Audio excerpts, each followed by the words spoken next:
আজকের এই রাত গভীরে এটাই কথা। এই সূরাটা আল্লাহ তাআলা বলছেন আখিরাতের বিষয়। আখিরাত কিয়ামত, কিয়ামত আল্লাহ মনে করাই দিছে। কিয়ামত একদিন বান্দা, এই পৃথিবীর সব এই সাজানো সৃষ্টি জগৎ থাকবে না। আল্লাহ কথা মনে করাই দিছে, এই সব কিছু আমি একদিন ভেঙ্গে চুড়ে শেষ করে ফেলবো, আর হাসরের মাঠ কায়েম করে তোমাদের প্রত্যেকের জিন্দেগির হিসাব নেব। সেদিন যার আমল নামা মিজানের পাল্লায় ওজনে দিলে ভারী হবে, সেই কেবল সুখে থাকবে। আর যার আমল নামা মিজানের পাল্লায় গুনাহের বোঝা ভারী হবে, নেকির পাল্লা হালকা হবে, আল্লাহ তাআলা বলেন তোমার ঠিকানা হবে হাভিয়া, একেবারে নিকৃষ্ট জাহান্নাম, যেটা প্রজ্বলিত ধাউ ধাউ করে জ্বলা আগুন ছাড়া আর কিছু নয়। আল্লাহ এখানে এটাই বলছে।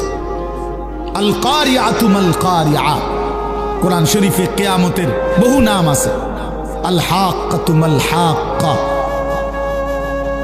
লা উকসিমু বিয়াউমিল কিয়ামা।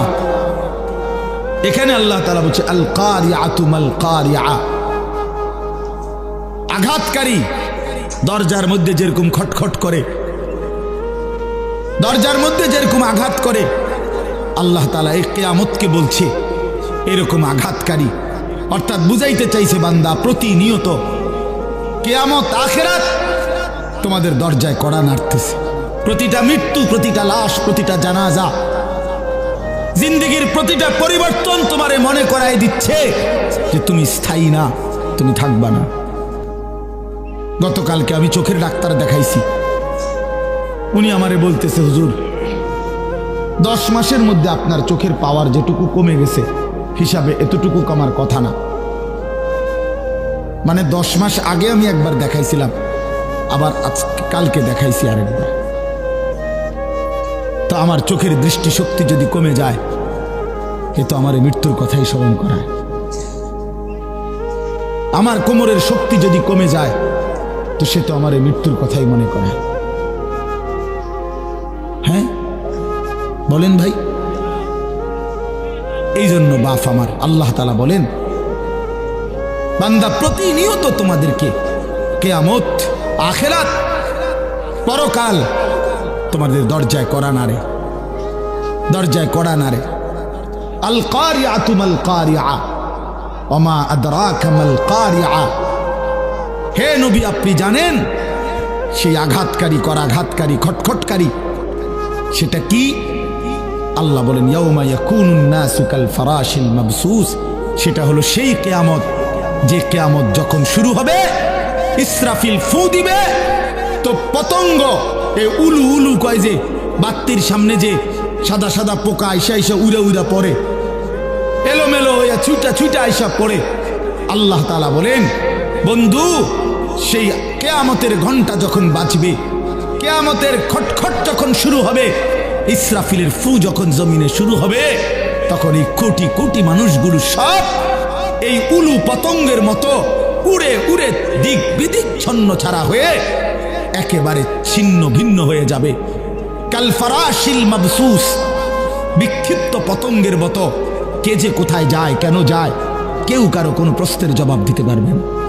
বাবা বলবে না ছেলেকে বাপ কোথায় যাও, ছেলে বলবে না বাপ আপনি কোথায় যান, স্বামী বলবে না স্ত্রীকে কোথায় ছুটছ, স্ত্রী বলবে না স্বামীকে কোথায় ছুটছ, সব দৌড়াবে সব। ও তারান নাসা সুকারা ওয়া মা হুম বিসুকারা ওয়ালাকিন্না আযাবাল্লাহি শাদীদ। আল্লাহ বলেন ইসরাফিল যখন ফু দিবে, এই জমিন তখন ভূমিকম্প শুরু হবে, কিয়ামত শুরু হয়ে যাবে, চারদিক ভাঙতে শুরু করবে, আর তখন মানুষগুলো মাতালের মতো দৌড়াবে।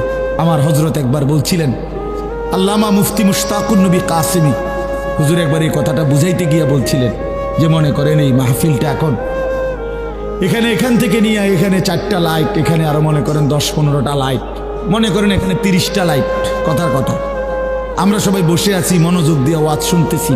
হঠাৎ করে লক্ষ্য করলেন একটা একটা করে লাইট ঠাস ঠাস করে ভাঙতেছে, পর্দাগুলো ছিঁড়ে যাচ্ছে, প্যান্ডেলটা ডাইবা যাইতেছে, এই খুঁটিগুলো ভেঙে পড়ছে। তো এক একটা মানুষ কি পরিমাণ দৌড়ানো শুরু করবে বলো ভাই? তো এটুকু জায়গার ভয়ে আর আতঙ্কে তখনই তো অস্থির হয়ে যাবে। তো এইবার কল্পনা করেন মানুষগুলো যখন দেখবে আসমান ইজাস সামাউন ফাতারাত, আসমান পুরা ভাঙ্গা ভাঙ্গা পড়তেছে, ওয়া ইদাল কাওয়াকিবুন তাসারাত, তারকারাজি খসে খসে পড়ছে, তখন কি হবে?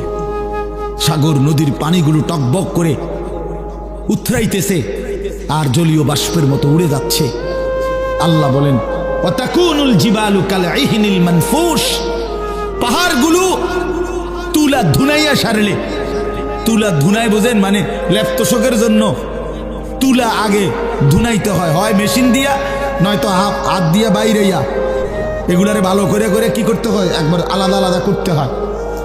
তো এই তুলারে ধুনাইয়া সারলে যখন এগুলো এরকম আলাদা আলাদা হয় যে সামান্য বাতাসেই উঠতে থাকে, আল্লাহ তাআলা বলেন এই কোটি কোটি পাহাড়, লক্ষ লক্ষ পাহাড়গুলো ইসরাফিলের ফুঁ শুরু হইলে এরকম ধুনিত তুলার মতো দিক বিদিক শূন্যে তুলার মতো উঠতে থাকবে।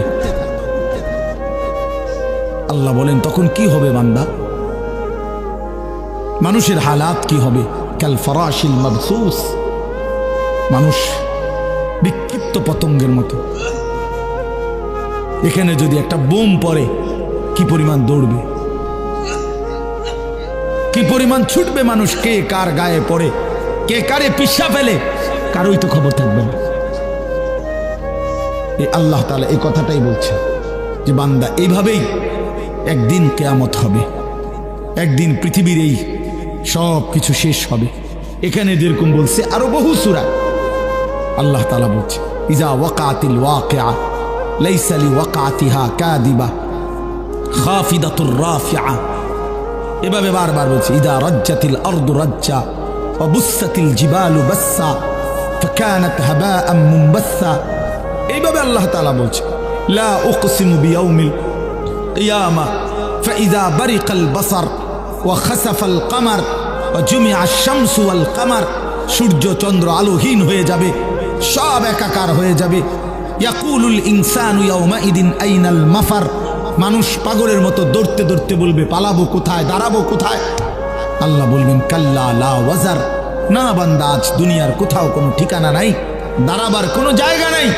ইলা রব্বিকা ইয়াউমাইদিনিল মুস্তাকার, আজ চলো আশ্রয় ঠিকানা শুধুই তোমার রব আল্লাহর নিকট।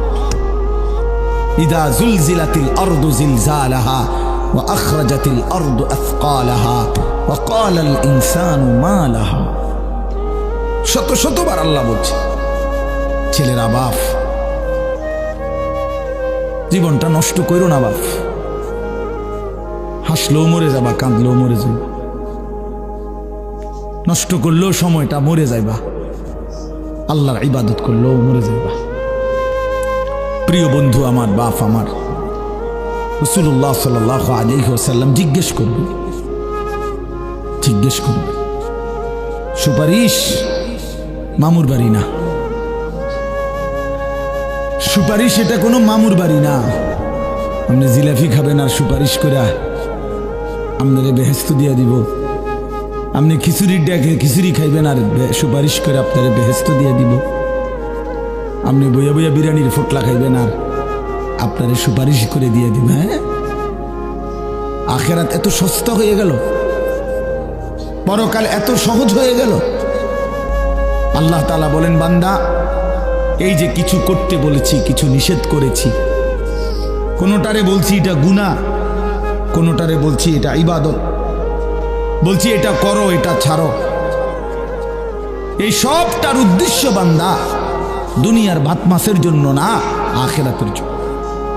তোমারে যে আমি জান্নাত দেব, তোমারে যে আমি জাহান্নাম থেকে বাঁচাবো বান্দা, এই জন্য ভাত মাছের জন্য নামাজ রোজা হজ যাকাত জিকির তেলাওয়াত, সুদ ঘুষ মিথ্যা চুরি ডাকাতি জিনা ব্যভিচার, এত কথার দরকার লাগে না।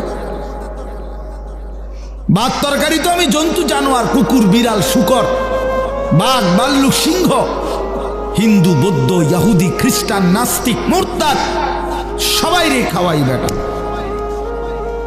সবাই রে খাওয়া। যে আল্লাহকে মানে না, স্বীকার করে না, আল্লাহ তো তারাও খাওয়ায়, খাওয়ায় না? নাস্তিক যে আল্লাহকে মানে না, আমি নিজে দেখছি খুলনায় যখন আমি চিল্লা দিছিলাম, তখন একবার আমি কয়েকটা ছেলেকে দেখছি, ওদের সাথে আমি 1 ঘন্টা কথা বলছি, শিক্ষিত ছেলে।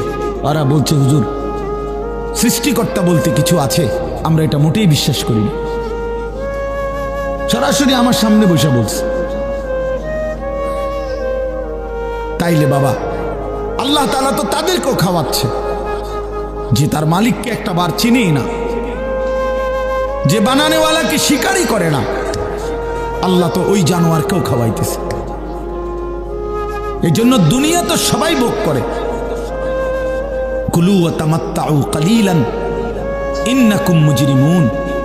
আল্লাহ তাআলা বলে, বান্দা অল্প সময়ের জন্য দুনিয়া খাও, ভোগ করো, শুধু মনে রেখো তুমি পাপী। দুনিয়া আমি আটকাবো না, নাফরমান দুনিয়া আটকাবো না, কিন্তু আমি আল্লাহ তাআলা আখিরাতে আটকাবো। ওয়াইলুন ইয়াউমাইদিন লিল মুকাদ্দিবিন। ইয়াউমাইদিন, সেদিন আখিরাতে মিথ্যাবাদী নাফরমান পাপী তোমাদের জন্য রয়েছে জাহান্নাম। এখন খাও, এখন খাও, কোনো অসুবিধা নেই। ওয়াদারনি ওয়াল মুকাদ্দিবিনা উলিন নি'মাতি ওয়া মাহিলহুম কালিলা। আল্লাহ বলছে, এখন ছেড়ে দিলাম, দুনিয়া আটকাবো না আমি, তবে মনে রেখো ইন্না লাদাইনা আনকালাম ওয়া জাহিমা। আখিরাতে আমি নাফরমান তোমাদের জন্য রেখেছি আগুনের শিকল এবং জাহান্নামের আগুন। ইন্না আ'তাদনা লিল কাফিরিনা সালাসিলা ওয়া আগলালাম ওয়া সাইরা। আল্লাহ বলে, সমস্ত নাফরমান বেঈমানের জন্য আমি আখিরাতে রেখেছি 3 জিনিস: আগুনের শিকল, বেরি এবং জাহান্নামের আগুন। 70 হাত লম্বা, 70 জিরাআন আগুনের শিকল। আর বেরি, বেরি কিতা তাফসীরের মধ্যে আছে, সূরা ইয়াসিনের মধ্যে আছে। হাসরের ময়দানে ফেরেশতারা নাফরমান পাপীকে, ছেলেরা বাবারা দেখো, এইভাবে 2 হাত পিছন দিয়া বাইদা, এরপরে এই থুতনির নিচে এই হাতের এই অংশ এইভাবে ধাক্কা দিয়া হাসরের ময়দানে ফেরেশতারা নাফরমানকে বাইধা দিবে এইভাবে। তখন আর বেঈমান একটা সেকেন্ডের জন্য চোখটাও নিচের দিকে নামাইতে পারবে না, চোখটাও নামাইতে পারবে না। আল্লাহ তাআলা বলেন, এর নাম হচ্ছে আগলাল, বেরি, যেটা গলার সাথে বাইন্ধা দিবে হাত। হুজুর, আমি ওই দিন তাফসীরে পড়ছি, আবু দারদা রাদিয়াল্লাহু তাআলা আনহু একজন সাহাবী, এই আয়াতের তাফসীরে আছে।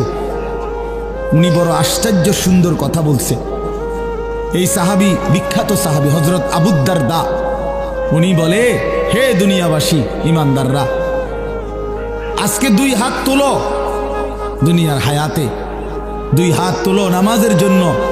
আজকে যদি 2 হাত এভাবে তোলো, তাইলে লাভ হবে, নামাজ আদায় হবে, আখিরাতে জান্নাত মিলবে। নয়তো নাফরমান, মনে রাখো, হাসরের ময়দানে ফেরেশতা তোমার 2 হাত তুলবে, কিন্তু বেঈমান সেদিন 2 হাত পিছনের দিকে বাইধা দিবে। হাত 2টা তুলতে হবে নাফরমান। আজ তুললি না, আজ তুললে নামাজ হতো, সেজদা হতো, নামাজের নিয়ত বাঁধা হইতো, কিন্তু সেদিন ফেরেশতা উঠাবে, ওইটা পিছন দিয়া বাইন্ধা দিবে, আর কোনোদিন চোখ নামাইতে পারবে না। এজন্য প্রিয় ভাই আমার, ছেলেরা আমার, বাবারা আমার, আমাদের এই সমস্ত বয়ান, এই সমস্ত বয়ান, এই যে এত ওয়াজ, এত মাহফিল, এত ওয়াজ, এত মাহফিল, উলামায়ে কেরামের এত চিল্লা চিল্লি, মসজিদে জুমার বয়ান, মাহফিলের বয়ান, দাওয়াত ও তাবলীগের বয়ান, আরে ভাইয়া সবটার ফিকির আখিরাত। আখিরাত দুনিয়ার জন্য না, দুনিয়া এমনিই চলে। যারে আল্লাহ হায়াত দিছেন তারে আল্লাহ দুনিয়া খাওয়াবে, এটা আল্লাহর ফয়সালা।